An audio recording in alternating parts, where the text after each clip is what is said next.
Oke, assalamualaikum warahmatullahi wabarakatuh. Selamat pagi siswa-siswi kelas 12 SMA Negeri 1 Salatiga. Semoga masih dalam keadaan sehat dan selalu semangat dalam proses pembelajaran daring yang guru-guru kalian berikan ya. Oke, pada hari ini ya kita membahas tentang dampak negatif TIK ya.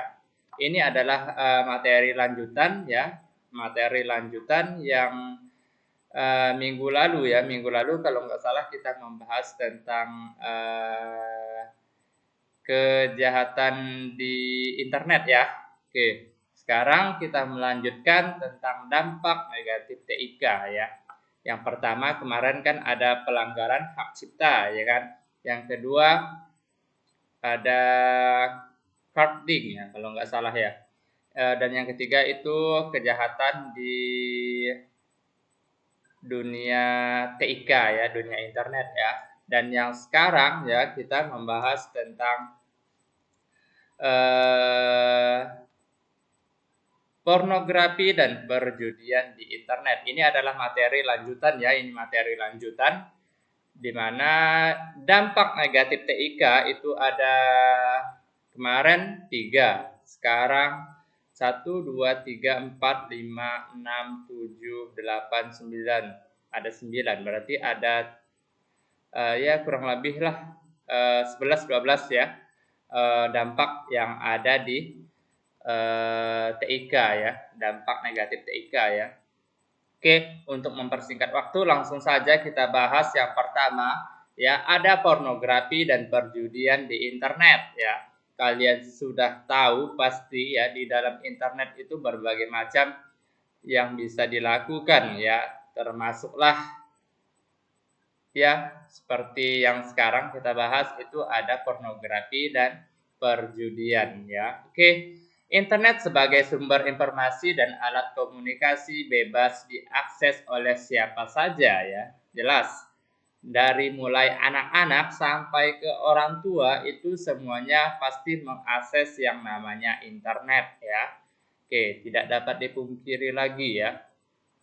Tanpa ada pengawasan, termasuklah anak-anak ya. Jadi kalau anak-anak itu sudah bermain HP itu bahayanya luar biasa ya. Tidak membahayakan fisik tapi membahayakan moral ya. Ya. Oke.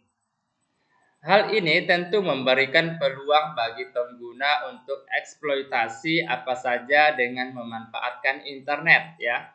Namun, internet sering disisipi situs-situs yang kurang baik oleh orang-orang yang tidak bertanggung jawab. Contohnya situs yang menyebarkan cerita-cerita, gambar-gambar, dan film-film porno yang ada di internet ya.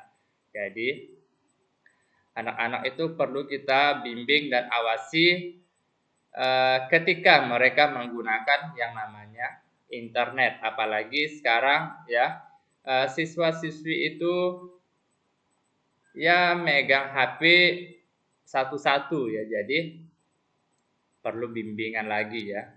Oke. Situs-situs seperti itu jika dibiarkan dapat merusak moral pengguna internet, terutama generasi muda ya. Internet juga banyak dimanfaatkan untuk perjudian ya, jelas. Perjudian itu sangat-sangat banyak di internet ya. Mudah-mudahan kalian tidak pernah yang namanya melakukan perjudian di internet ya. Oke. Perjudian di dunia maya tersebut terbilang praktis ya. Penjudi tidak perlu mendatangi tempat-tempat perjudian, tetapi hanya dengan membuka situs-situs perjudian yang dikoordinasi oleh seorang bandar ya. Berarti di dalam internet ya, perjudian itu dikelola oleh seorang bandar juga ya. Oke, lain dengan hal dunia nyata ya perjudiannya ya. Dan di sini lebih praktis. Ya, jadi saya harapkan kepada siswa-siswi tolong jauhi situs yang berbau pornografi dan perjudian di internet ya, karena dapat merusak moral kalian ya. Oke. Yang kedua, ada penipuan menggunakan peralatan TIK ya.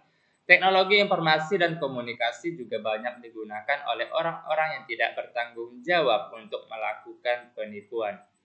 Contoh penipuan antara lain dengan memanfaatkan telepon dan SMS.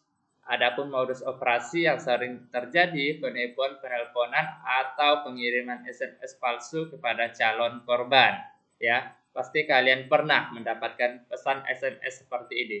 Selamat, Anda mendapatkan 175 juta ya dari Shopee, dari berbagai macam penipuan yang ada di SMS ya. Bahkan ada yang modus menggunakan telepon ya.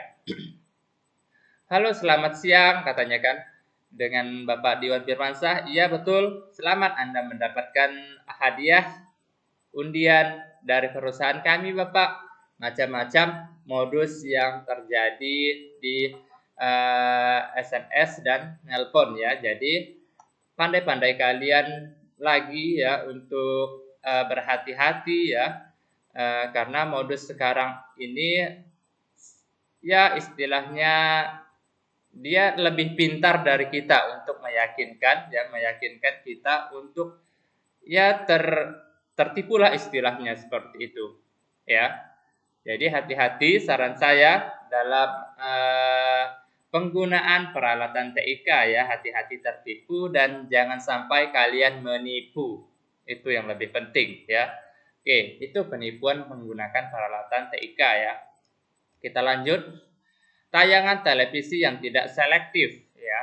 Menonton televisi dapat menjadi sarana hiburan dan informasi. Itu sebenarnya ya.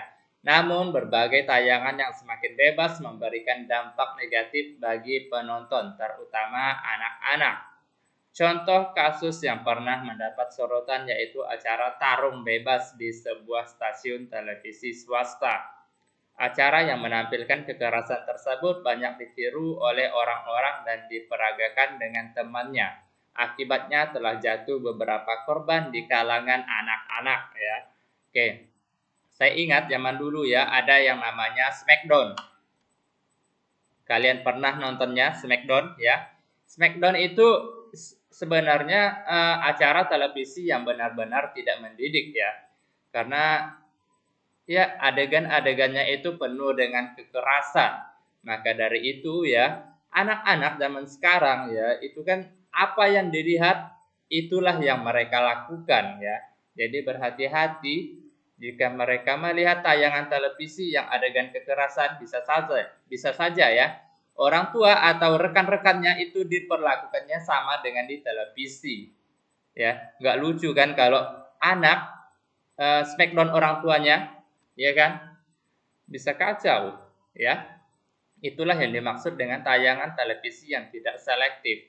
Dan ada lagi, tayangan televisi ya yang ada biasanya FTP ya, yang adegannya itu berpacaran di sekolahan, ya kan? Pegangan tangan, berpelukan dan sebagainya. Itu kan sudah tidak mencerminkan yang namanya dunia pendidikan ya kan. Itu bisa saja mencoreng dunia pendidikan karena tayangannya itu menggunakan pakaian sekolah, tapi di dalam sekolahan itu berpacaran ya, pegangan tangan, berpelukan, kan bisa saja diikuti oleh siswa-siswi yang ada di luar sana ya kan. Bisa saja mengikuti apa yang mereka lihat. Karena di televisi itu dalam sekolah bisa pacaran. Nanti mereka mengikut ya kan. Oke, mudah-mudahan kalian tidak seperti itu ya. Mudah-mudahan kalian ya istilahnya masih merasa malu lah ya. Merasa malu dengan tidak berpegangan tangan dan tidak berpelukan di area sekolahan ya kan. Oke. Kita lanjut ya, antisosial. Dampak negatif TIK selanjutnya adalah antisosial. Salah satu dampak yang dapat ditimbulkan dari penyalahgunaan komputer adalah ketidakpedulian terhadap lingkungan sekitar. Dampak tersebut menyebabkan pengguna komputer tidak lagi peduli kepada lingkungan sosialnya dan cenderung mengutamakan komputer. Selain itu, pengguna komputer tidak peduli terhadap sekitarnya karena satu-satunya yang menarik perhatian hanyalah komputernya ya. Orang akan menjadi lebih jarang berinteraksi dengan lingkungan di sekitarnya sehingga kemampuan interpersonal atau pertemanan dan emosionalnya tidak berkembang secara optimal. Lama-kelamaan orang tersebut akan sulit menjalin komunikasi dan membangun relasi dengan orang-orang di sekitarnya. Menjadi individualis, tidak dapat berinteraksi ataupun bersosialisasi dengan orang lain. Itu dampaknya ya. Itu namanya antisosial karena dia sibuk dengan komputernya, sibuk dengan gamenya, sibuk dengan media sosialnya. Jadi berkomunikasi dengan orang itu jadi jarang ya, atau antisosial. Oke, kita lanjutkan. Kurangnya ruang privasi ya.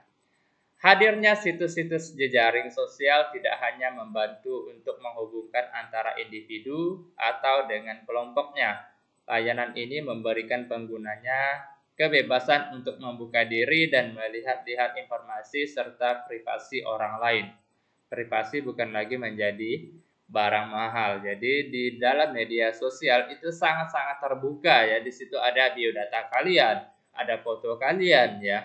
Bahkan ada TikTok kalian yang model ya istilahnya model jogetnya itu susah dinalar perasaan saya ya. Ada ibu-ibu yang berjoget, ya kan? Bahkan ada yang bapak-bapak juga ikut berjoget ya. Oke. Gunakanlah TikTok dengan bijak ya, jangan sampai ya membuat privasi kalian itu istilahnya dapat dilihat oleh orang ya. Oke. Selanjutnya masuknya budaya asing yang kurang baik dan tidak difilter. Banyak budaya asing baik penampilan maupun gaya hidup yang masuk ke kelompok-kelompok masyarakat. Tidak hanya budaya baik yang ada, tetapi budaya yang kurang baik pun dapat masuk ya. Lambat laun apabila tidak difilter secara dini, budaya tersebut bukannya membangun, tetapi malah justru menggerogoti budaya asli kelompok tersebut. Itulah dampak-dampaknya yang ada di TIK ya. Oke. Meningkatnya angka pengangguran. Masalahnya satu ini sangat menarik perhatian. Kini teknologi seolah-olah menggantikan manusia dalam segala bidang, termasuk pekerjaan ya kan. Kreativitas manusia pun menjadi tumpul. Mereka menjadi terganggu pada teknologi ya.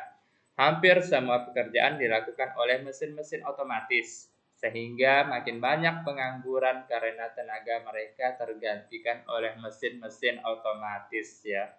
Jadi sekarang banyak perusahaan yang menggunakan mesin-mesin otomatis ya. Jadi ya istilahnya mengurangi tenaga kerja ya kan. Karena ya teknologi sudah canggih, jadi manusia tidak lagi diperlukan. Maka dari itulah pengangguran semakin banyak ya. Jadi mudah-mudahan kalian bisa menciptakan lapangan kerja sendiri nanti ya. Oke. Selanjutnya menurutnya tingkat kepercayaan kepada lingkungan sekitar menurunnya tingkat kepercayaan kepada lingkungan sekitar ya. Kemudahan akses informasi semakin melemahkan rasa percaya pada orang-orang sekitar ya. Banyak orang justru lebih mendewakan internet untuk mencari informasi dibanding bertanya langsung pada orang sekitar yang secara umum mengetahuinya. Bahkan mereka pun kadang sulit percaya pada polisi lalu lintas untuk menanyakan jalan sekalipun. Jadi tinggal buka Google Map ya. Lebih baik menggunakan Google Map daripada bertanya kepada polisi atau orang yang sudah mengetahui yang ada di sekitarnya, ya kan? Pasti kalian buka Google Map saja untuk mencari alamat, ya kan? Jarang sekali yang bertanya kepada polisi atau orang-orang yang ada di sekitar. Itulah maksudnya. Menurutnya tingkat kepercayaan kepada lingkungan sekitar, ya kan? Oke. Materi kita sudah selesai. Saya yakin ya kalian bisa memahami apa yang saya sampaikan ya hari ini. Jadi jika masih kurang jelas silahkan kalian tanyakan lewat WA saya atau kalian ulang materinya ya dari awal ya. Kalian ulang videonya biar mudah memahami isinya ya. Oke, karena materi kita sudah selesai, saya akhiri. Assalamualaikum warahmatullahi wabarakatuh. Selamat pagi siswa-siswi kelas 12.